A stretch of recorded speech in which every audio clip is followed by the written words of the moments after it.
From the inner sense of time comes the ancient poet's rhyme, bringing us the master key to open up the mystery.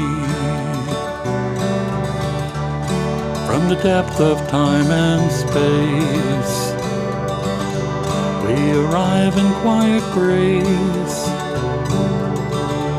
finding what is meant to be as we explore the mystery, pouring forth from days gone by. We can hear the poet sigh from the depth of ecstasy, moving into mystery.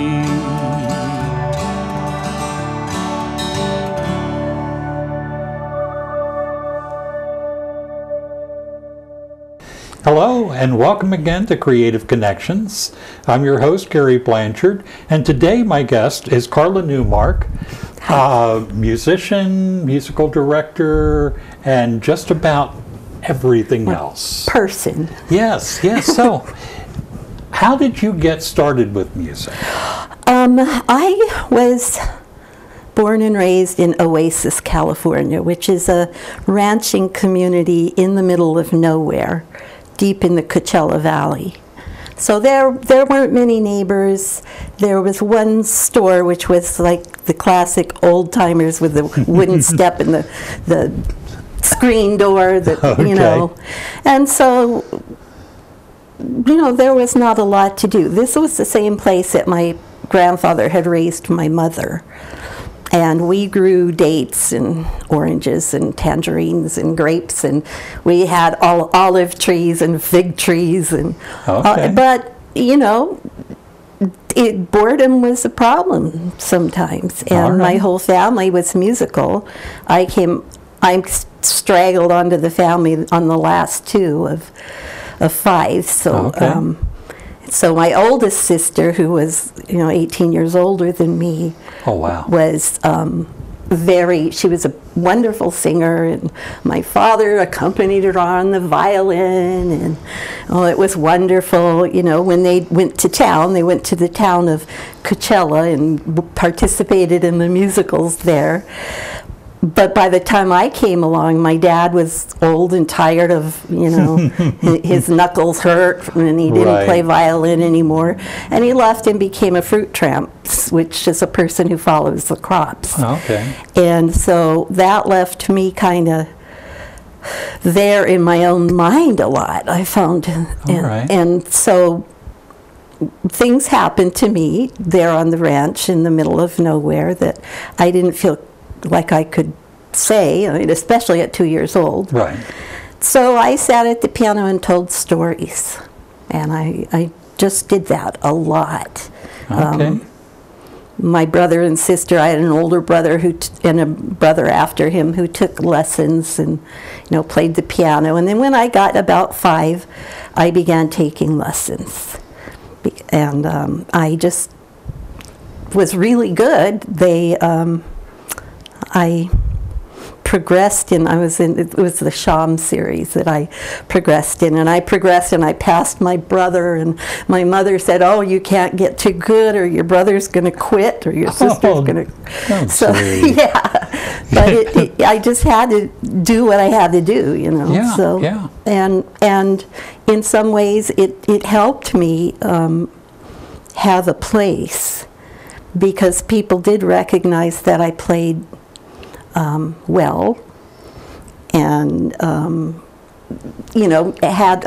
accompanied songs for the chorus in my grammar school, and I still remember those songs. Okay. And I think everything I've heard I remember in some way. That's great. You began teaching fairly young.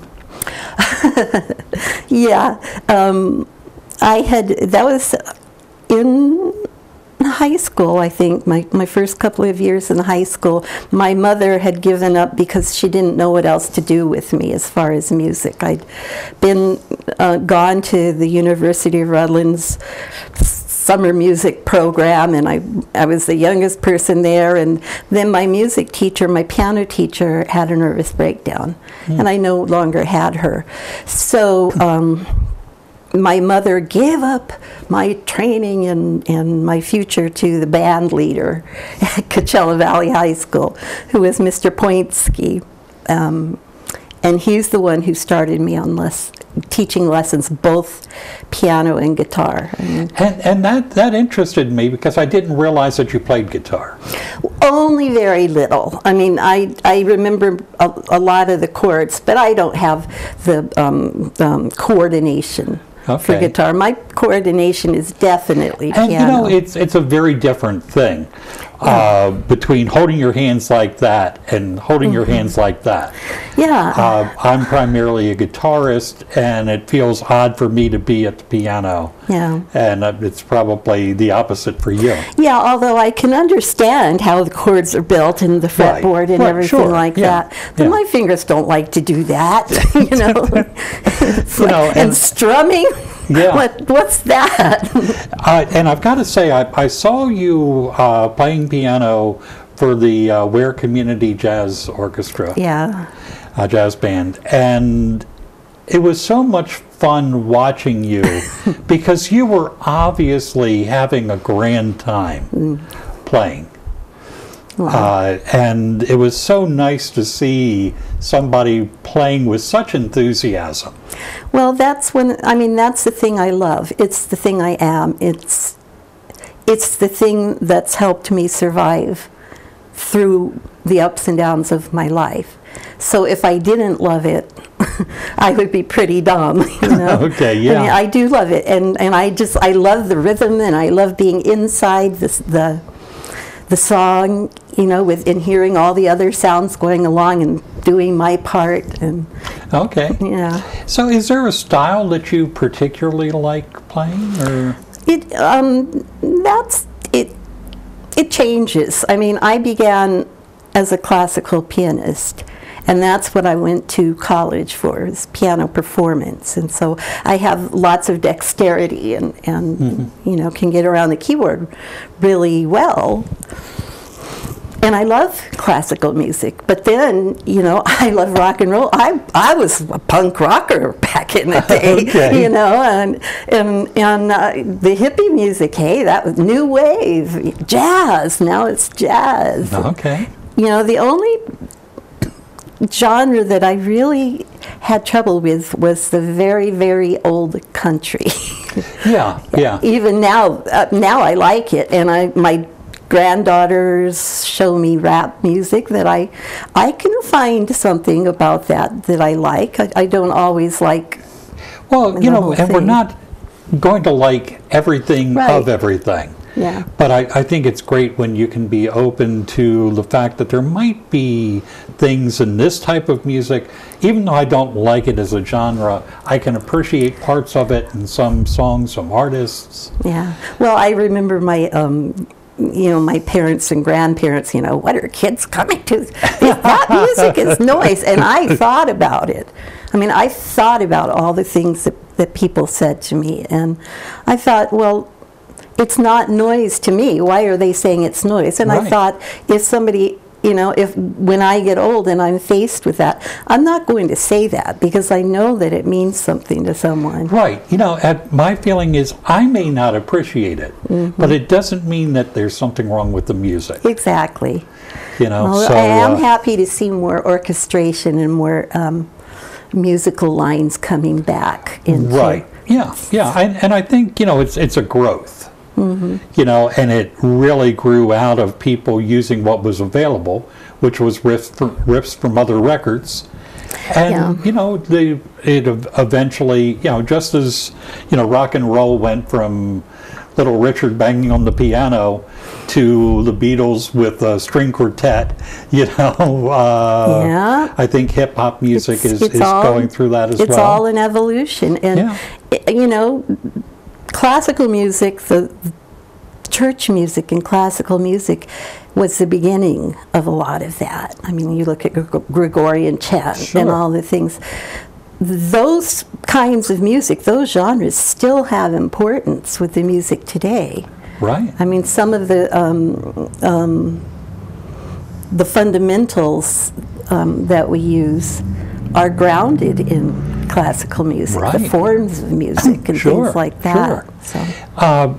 Now, you've worked as a musical director Yeah. for churches, for theaters. Yeah. What is the role of a music director? You hear that title a lot. Well, it depends. If in a theater, a musical director gets the total script and teaches the music, the songs to the cast.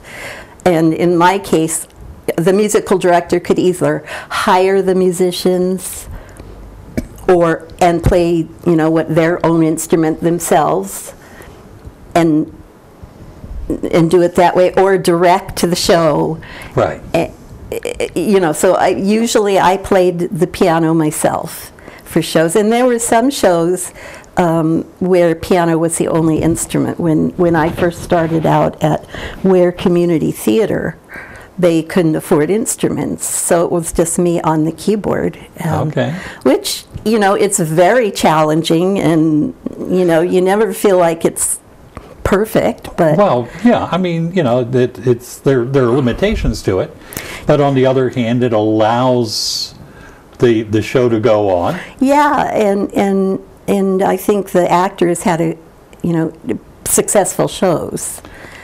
And although in the Ware Town Hall it gets pretty hot, so yeah, especially when you're doing your show in the middle of July. Oh, gee. There was one show, I think it was Into the Woods, or it was Chorus Line, where I was playing and because you play a lot if you're the only instrument. Right, I yeah. tried to make it have substance that you needed. I was playing and playing, and all of a sudden I felt this thing, and I looked over, and there was this woman, and she looked so concerned, and she was fanning me, just fanning me, and I'm like, oh, thank you.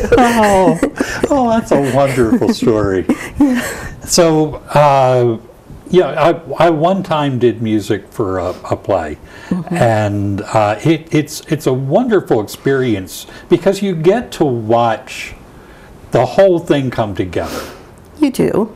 Now, and it's very different, I think, from like being in a band or something, because there's a lot more aspects to it. True, but you're also responsible for how it comes out, which is pressure, and that has a unique arc especially when you're the musical director. Because, there's always some point in the show where things aren't going right and they want to blame someone, and it's easiest to blame, Is that in the job description? Well, if it's not, it should be, because, you have to be prepared for that and get through it. And, okay. And, but, so those are plays.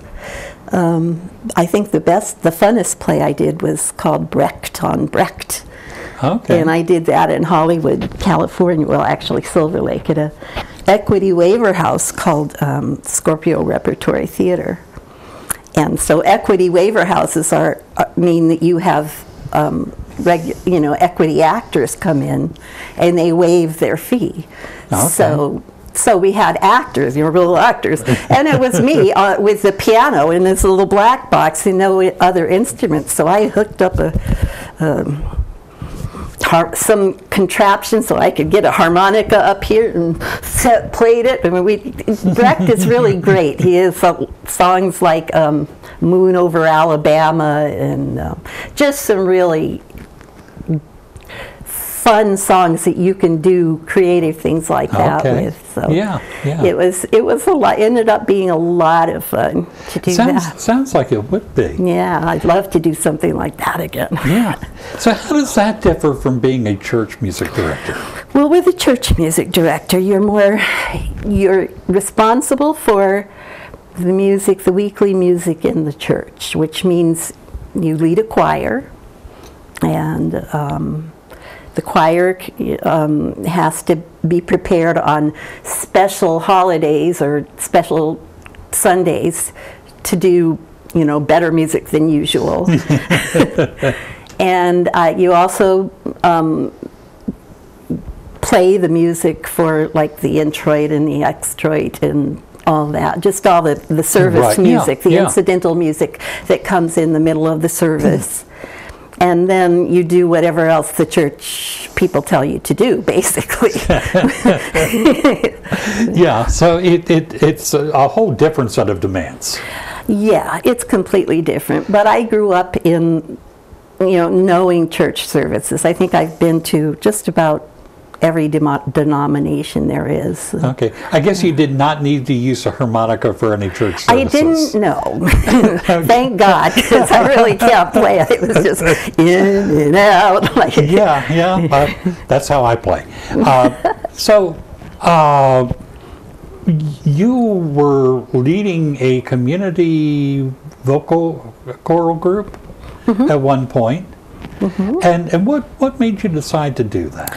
Well, I was working at the United Church of Ware. I was the musical director there, and they had a couple of concerts that they did historically throughout the year. One was Carols by Candlelight, and the other was the Summer Pops.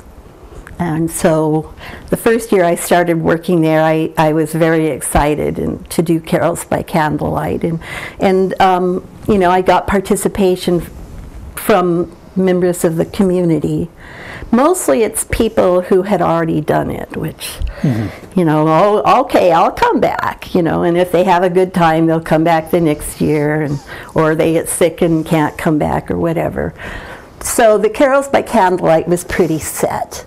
And then there was the Summer Pops, which, kind of got less energy from, the church powers that be, because it was just the Summer Pops. Right. And so I did that at the United Church of Ware for the 3 years I was there. And then when I left, I turned the name into PopsCom and then the year. So the first year I did the PopsCom was PopsCom 2018 at Workshop 13.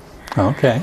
And, my hope ultimately is to attract new people, younger couples or kids that haven't had that experience that saved me in my life. They don't know anything about what it's like to stand in the middle of these beautiful chords and see how everything can resolve, and that's what I think my real goal is. I never wanted to make a lot of money. I never really cared about that. That wasn't my intention from the time I was 2, but I do want to be able to communicate the power and the strength and the newfound abilities that you can gain by performing music. Performing, singing. One of my musical idols is Pete Seeger. And he would talk about the power of song, and he was excellent at getting a whole auditorium full of people singing along. And there is something healing in singing, and I think you'll agree that there's also something healing about voices joining together. Yes. I think scientifically what happens is, a sound is a wave, and you get one sound making its wave and another sound making its wave, and those waves come together, and you learn how to make them go in unison so they don't clash too badly. And however many sounds you want to put in, you can do that.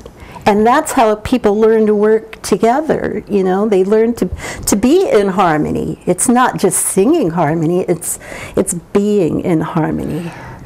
And that's a wonderful point, because I think when you sing in harmony, it kind of promotes harmony within and then with others. Yeah. And, you know, it sounds like to you, music is a healing thing.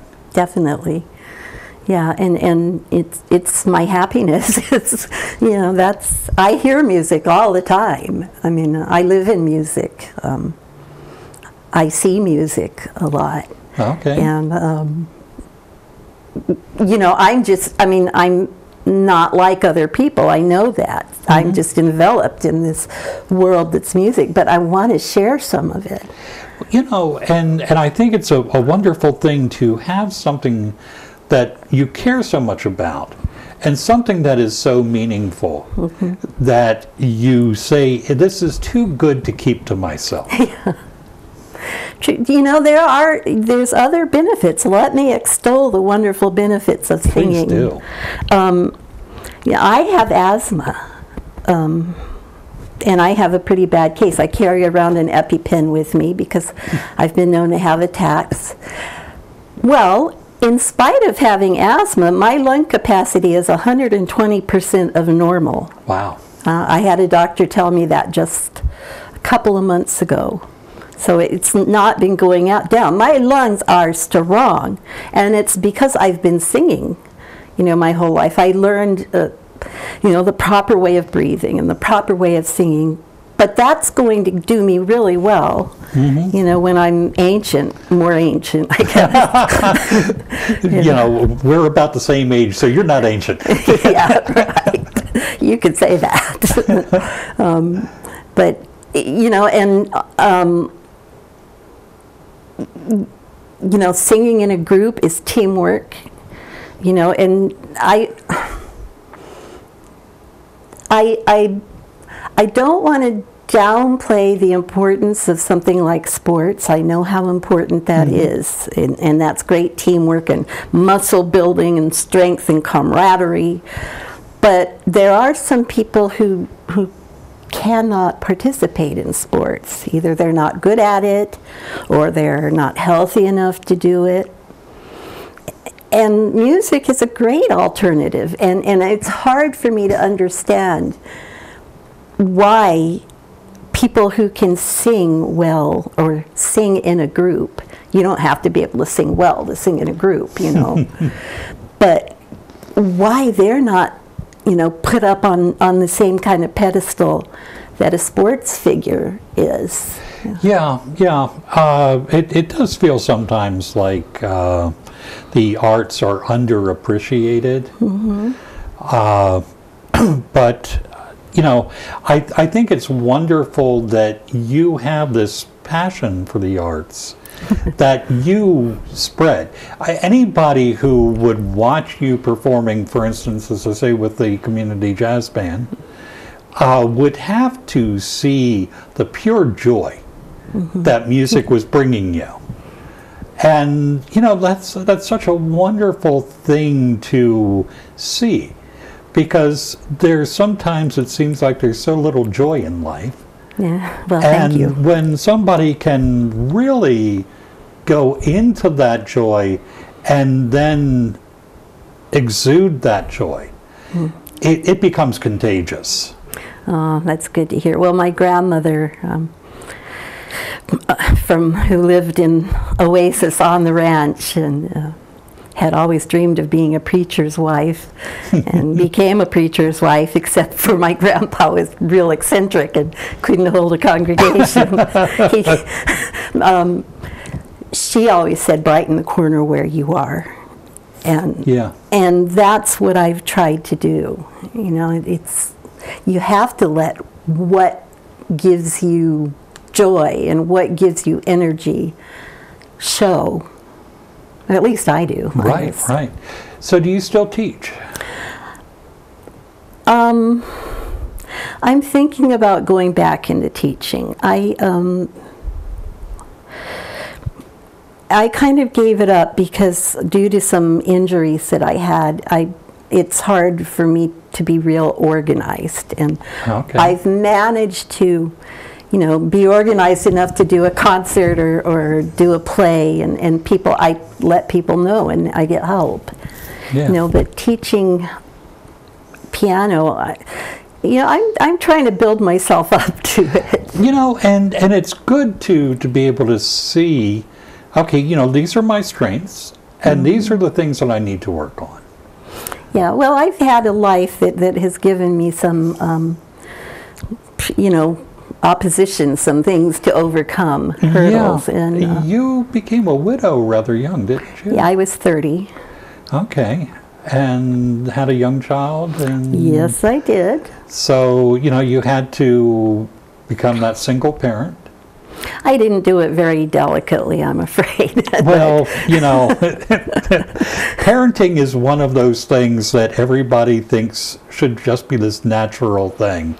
Oh. And it is, I think, the toughest job that there is out there. Well, I loved being mommy, but it's always been for me, the trial of my life has been how to make money, how to make it afford, and that's what I wasn't really good at, because I just play or do anything, it's, oh, you want me to play? Oh, money? What's that? Right. And I did. I traveled all over the country. I went to Hawaii, Alaska, never with any money, but I always managed to see the places and there you go. Have experiences, and so. And do you have anything else coming up soon? I canceled the PopsCom for this year because I had some illnesses in the group that it just looked to me like it wasn't a good idea to go on. But I'm planning on working really hard to get participants from schools, area schools, and work on that through the year until next summer, and do the program I had planned for this year, which had a theme of magic moments. Do that next summer. And if people were interested, is there any way they can get a hold of you, or? Sure. They can find me on Facebook. Okay, great. So, Carla Newmark. And Carla, thank you. Carla with a K, by the way. With a K. And thank you so much for coming in and sharing your love of music with us all. Well, thank you for having me. It's been a pleasure. And thank you for joining us. And we'll see you again next time on Creative Connections.